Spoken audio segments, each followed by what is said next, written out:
ọmọ kóòtù òjíire ẹ̀dẹ̀kú palẹ̀ mọ́ ẹ kú àlejò. Àwọn kan sọ pé á wá, àwọn kan ní kò wá, àwọn kan ló ń fọ́nbù. Alágùsì so ẹ̀rù ikú bà ọ́ ó fẹ́ kú rárá. Ó wá ń sọ pé òun pe àwọn Russia gò ṣì ń fèsì ogun tiwọn wọ̀ tí parí tiwọn. Kó tún wá máa bọ̀ kó wá join ní Nàìjíríà pé wọ́n sọ pé wọ́n ń pa àwọn Christian ní pé àwọn Muslim ló ń pa àwọn Christian. Mo rí pé ò lọ́pọlọ, ẹ̀sìn ò fún yín lọ́pọlọ, ẹ̀sìn kò dá ọpọlọ yín rú kan ṣáábà kan ṣá, ẹ̀sìn dá ọpọlọ yín rú rí, ẹ̀sìn fún yín ní làákàyè rárá, ẹ̀sìn fún yín ní làákàyè o. Dúró ná, ṣé Christian náà pa?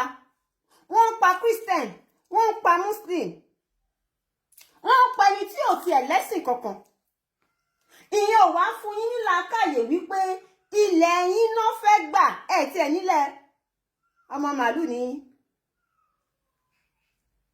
ṣe nílẹ̀ mọ pàtó ibi tẹ́ ti wá gùn. Nǹkan tó ń ṣọ́ọ̀kì yín nìyẹn. Bóyá wọ́n á ń da yín padà sí jihad àbíbo lẹ ti wá.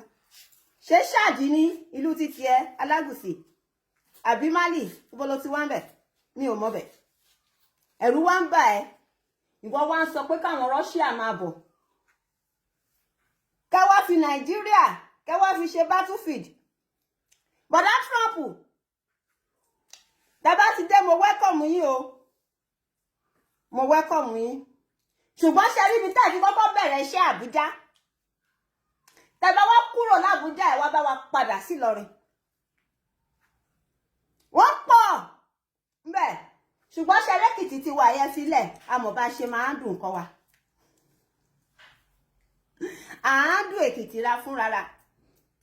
Ẹ̀yin Yorùbá Muslim tẹ́ wà ní Ìlọrin, ṣé gbọ́ ọ̀rọ̀ tí Trump sọ ní àárọ̀ ìjẹta? Ó ní òun mọ àwọn agbésùmọ̀mí, àwọn terrorist yẹn, ó lóun dá wọn mọ̀, ó lóun á dẹ̀ pa wọ́n.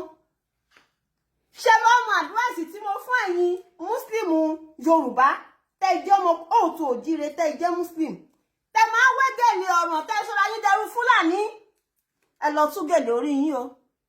Láìsí bẹ́ẹ̀ wọ́n á kó yín mọ́ terrorist. Àṣà Fúlàní lẹ̀ ń lò, kì í ṣàṣà Saudi Arabia, kì í ṣàṣà Libya. Wọ́n á kó yín mọ́ terrorist o, tó bá dé ti kó yín mọ́ terrorist kò sí kankan tẹ́ lè ṣe sí.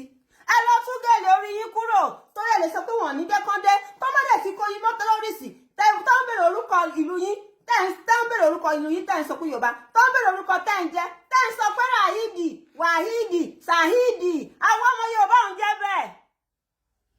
Kọ́ṣà máa bá yín, kọ́ máa bá wa kó yín lọ. Ọpọlọ yín tí ò pé yẹn ó máa padà pé.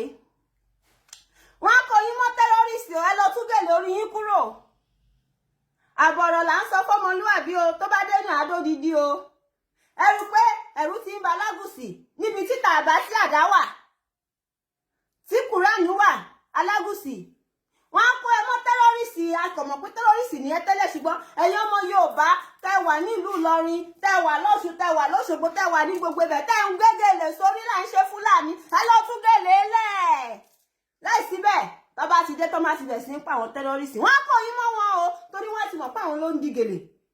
Kò dẹ̀ sí nǹkan tá a máa ṣe sí. Èmi báyìí mi ò gbóyìnbó débi tí mo ti lè lọ bá yín bẹ̀bẹ̀ lọ́dọ̀ Trump. Mi ò gbóyìnbó o, kò sẹ́ni máa bá yín bẹ̀bẹ̀ o, torí bàbá yín Tinubu ó ní private jet. Tó bá ti fò lọ ibikíbi ló ti máa lọ láǹdọ̀ àtòun àti fámìlì ẹ̀. Ẹ̀yin tó kù wọ́n kó yín lọ nìyẹn o. Mi ò ní bá yín dá sí o, ẹ kú àmójúbà o, ẹ dẹ̀ kú àlejò. Ẹ ṣàjẹ́ kọ́kọ́ lọ dé, kán wábi dé sí, tán bá ti dé, màá jẹ́ kẹ́ mọ̀, màá wá ní kẹ́ lọ máa bọ́ gèlè yín lẹ́yọ kọ̀ọ̀kan. Ṣé ẹ̀yin Muslim, a kàn fi ń ṣeré, a fi ń ṣàwàdà. Àwọn ọmọ ìyá yín nínú ẹ̀sìn, àwọn ló ń pààyàn kiri. Àwọn ọmọ ìyá yín nínú ẹ̀sìn, àwọn ló ń ṣe bísímìlà tán fi ń gé orí. Ẹ dúró síbì kan kẹ́ bá wọn sòótọ́ ọ̀rọ̀. Ìjà ẹ̀sìn lẹ̀ ń jà, àwọn ń jàjà ilẹ̀, ẹ̀yin ń jàjà ẹ̀sìn. Ojú gbà mí tí ó dàbọ̀. This is ODUA TV Watch. Don't forget to subscribe, comment your opinion, like, comment and share so that other people can get access to what you enjoy on our channel. Thank you. We love you.